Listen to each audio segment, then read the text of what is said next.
Hello guys, I am Pritam and you are watching Pritam Sen official. So guys, आज हम बात करेंगे हम अपने करियर को कैसे सिलेक्ट कर सकते हैं और इस करियर को हम सिलेक्ट करने के लिए एक टूल का इस्तेमाल करेंगे। तो चलिए स्टार्ट करते हैं। दोस्तों, हम सभी को अगर ज़िंदगी में जीना है, इस दुनिया में जीना है, तो हम सभी को कुछ ना कुछ काम करना पड़ता है और इस काम को ही हम बहुत तरीके से डिवाइडेड करते हैं। जैसे फॉर एग्जांपल एम्प्लॉय हो गया, सेल्फ एम्प्लॉयड हो गया, किसी के अंडर काम करना हो गया, खुद का किसी बिजनेस हो गया, ये सब हम डिवाइड करते हैं। तो रॉबर्ट कियोसाकी ने, जो कि एक महान ऑथर है, उन्होंने इस सारे काम को मिला के एक बॉक्स बनाया है, एक चार कामों का एक रो बनाया है। तो आज हम उसी रो के बारे में बात करेंगे। तो इस रो का नाम है ESBI मॉडल। ESBI मॉडल, इसका मतलब है एक दोनों तरफ है एम्प्लॉय और सेल्फ एम्प्लॉयड और इन दोनों तरफ है बिजनेस और इन्वेस्टर। अब इन दोनों तरफ में ही बहुत अच्छा एक मिस्ट्री छुपा हुआ है, बताता हूँ। ये एम्प्लॉय और सेल्फ एम्प्लॉयड का जो कैटेगरी है, ये एक बहुत इंटरेस्टिंग पार्ट है और ये भी एक बहुत इंटरेस्टिंग पार्ट है। इस तरफ कहा जा रहा है कि दुनिया के 90% इंसान इस तरफ है, employ and self employed. Employ मतलब किसी के अंडर काम करना हो गया, किसी मल्टीनेशनल कंपनी में हो या फिर किसी छोटे से दुकान में हो। और सेल्फ एम्प्लॉयड मतलब डॉक्टर, इंजीनियर, चार्टर अकाउंटेंट या फिर कोई एक ऐसा छोटा मोटा बिजनेसमैन या फिर छोटा मोटा कोई ठेले वाला, ऐसे कोई भी हो सकता है। अगर वो खुद अपने आप पे ही काम कर रहा है, मतलब कि खुद का एम्प्लॉय बन रहा है, तो उसे हम सेल्फ एम्प्लॉयड कहते हैं। अब इस दोनों कामों में ही फंडा बिल्कुल सेम है, टाइम दो और पैसे लो, टाइम दो और पैसे लो। एम्प्लॉय को भी टाइम देना होता है और अपना कीमती टाइम दे के उसे पैसे मिलते हैं, और सेल्फ एम्प्लॉयड को भी बिल्कुल सेम है।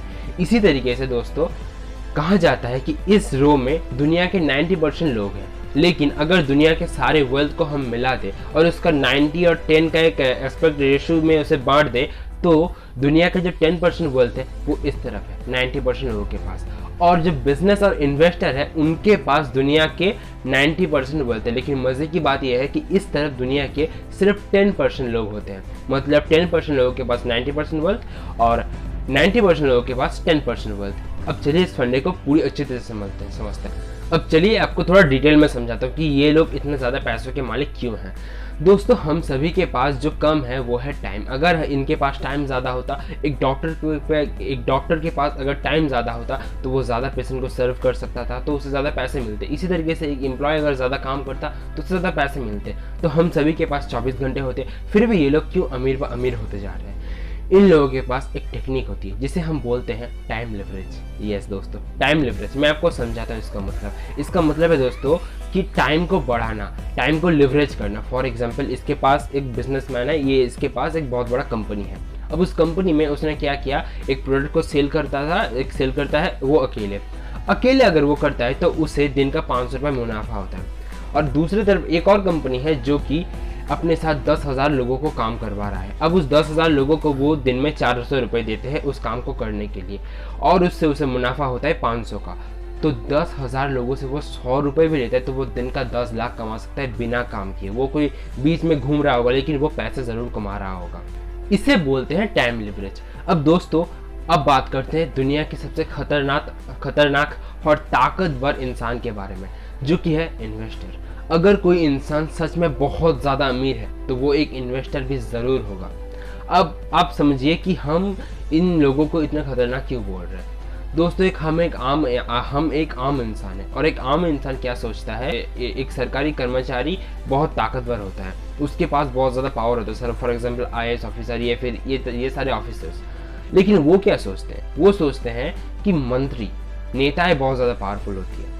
अब नेताएं क्या सोचती है, नेता को अगर पूछो कि सबसे ज़्यादा पावरफुल कौन है तो वो बोलेंगे कि बिजनेसमैन, वो हमारे देश को चला रहे हैं, वो अगर नहीं है तो हमारा देश नहीं, हमारा देश नहीं तो हम नहीं है। अब बिजनेसमैन से पूछो कि सबसे ज़्यादा पावरफुल कौन है तो वो बोलेगा इन्वेस्टर। अगर एक इन्वेस्टर ने उसके बगल के किसी, मतलब कि उसके कंपटीशन की किसी कंपनी में बहुत ज़्यादा पैसे डाल दिए तो वो कंपनी का स्टॉक एकदम से गिर जाएगा और वो कंपनी डूब भी सकता है। इसीलिए इन्वेस्टर को सबसे बड़ा और सबसे खतरनाक प्राणी मान रहे हैं। तो दोस्तों, जैसे कि आप लोगों ने आज 4 कैटेगरी के बारे में समझा, एक एम्प्लॉयड, दूसरा सेल्फ एम्प्लॉयड, तीसरा बिजनेसमैन और चौथा इन्वेस्टर, जो कि सबसे पावरफुल होता है। अब दोस्तों समझ आते हैं मुद्दे मामले में कि आपको कौन सा चॉइस करना चाहिए। दोस्तों, ये आपके ऊपर डिपेंड करता है कि आप ज़िंदगी में क्या बनना चाहते हो। अगर आपका कोई पैशन है कि मुझे डॉक्टर ही बनना है, मुझे इंजीनियर भी बनना है, तो आप वहीं बन सकते हो। आप सेल्फ एम्प्लॉयड भी बन सकते हो, आप एम्प्लॉय भी बन सकते हो। लेकिन अगर आपका ये पैशन है कि मुझे पैसे कमाने, बहुत बड़ा आदमी बनना है, तो मैं बोलूँगा कि आप जॉब मत करना, आप करना तो बिजनेस करना। या आप शुरू कर सकते हो सेल्फ एम्प्लॉयड से, उसके बाद आप बिजनेस में जा सकते हो। और बिजनेसमैन में जब जाओगे ना, तब आप ये देखोगे कि 10% बिजनेस, अगर 10 लोग बिजनेस कर रहे हैं ना, तो उसमें से 9 लोग इन्वेस्टिंग भी कर रहे हैं। आप भी उससे बिल्कुल कैटेगरी में जा सकते हो। आप चाहो तो डायरेक्ट भी शुरू कर सकते हो बिजनेस, या फिर आप सेल्फ एम्प्लॉयड से भी बिजनेस स्टार्ट कर सकते हो। अगर वीडियो थोड़ा भी अच्छा लगा तो लाइक करके सब्सक्राइब भी कर देना। चलिए मिलते हैं नेक्स्ट वीडियो में, तब तक के लिए बाय।